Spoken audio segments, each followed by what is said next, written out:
Hello everyone. In this video you're going to learn overflow and box sizing property. Okay, so let's look at the content. So what is overflow property? So when you put the content in some other container, okay, in container it could be anything. It could be a different background or it could be a box, whatever it is. When you put some content into container, whether the content fits with that container and it goes beyond the container. Okay, so when it goes beyond the container, then it is called overflow. So when the overflow happens, how we are going to handle it. Okay, so that is what we are going to learn by using overflow property. So if you look at the image, if you look at this image, you can see this is the content and this is the container. Okay, so the first image you can see the content is getting overflowed from the container. So when you say the overflow property visible, then it will just make it visible as it is. Okay, so the overflowing will be kind of visible beyond the container. And when you say hidden, then what will happen? The content will be hidden and the container more priority will be given for the shape of the container. And when you say scroll, whenever it is necessary, the scroll bar will appear in the container so that you can scroll the container scroll bar and look at the content. And overflow X and overflow Y are different property that will give you the control to make the scroll bar either in vertical direction or horizontal direction. So when you say overflow Y, then it will be in vertical, and when you say overflow X, then it will be in horizontal direction. Okay, so that is about overflow property. So let's explore it in W3 School website so that we can have the practice. So you can look at this. The overflow is the property name and there are 4 possible values: visible, hidden, scroll and auto. Okay, so let's give a try. You can see this one is visible and the content is visible over the container. Okay, when you make it like hidden, then what will happen? This will get hidden. The container, the shape of the container will have more priority and the content will get hidden inside the container. And when you say scroll,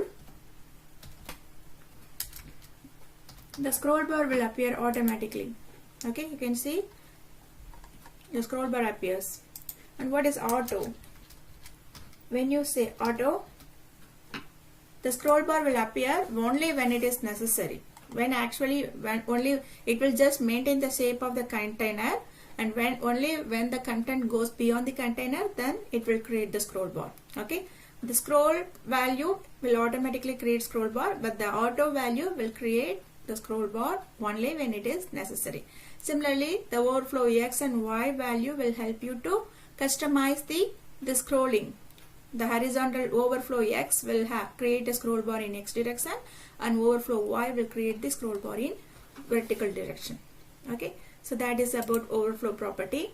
And the next thing that we are going to learn is box sizing property. Okay, so what is box sizing property? So by default, when you specify as like padding and border and all, the actual width of the element, like for example, let's say that you're customizing an image. Okay, so that with padding and border.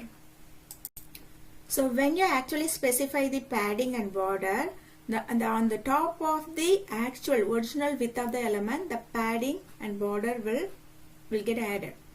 So the element will look bigger than little bit bigger than the actual size. Okay, but we want to add a padding to an element, but we don't want to change the width of the element. We want to maintain the width of the element. Then we have to go for box sizing property. It can have different value like content box or border box. So the content box is like whether we want to exclude the padding. Okay, when you say border box, then we want to include the padding. So that is called a box sizing property. To understand it in better way, let's say explore W3 School website where you can see the box size and property. Let's try this. You can see the div 1 has the width 300 pixel and height 100 pixel. Okay, and the border, it has some border.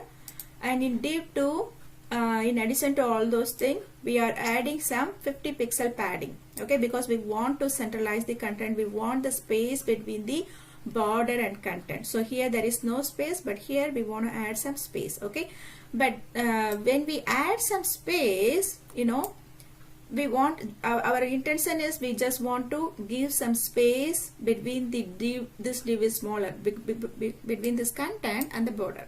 Okay, but when we do that by using padding, then automatically the element is getting bigger.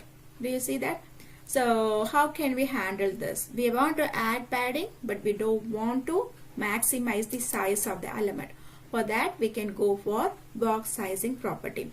When you say box sizing value is border box, then the padding will be added, but without affecting the total size of the box. Okay, so you can look at the same thing like the previous case.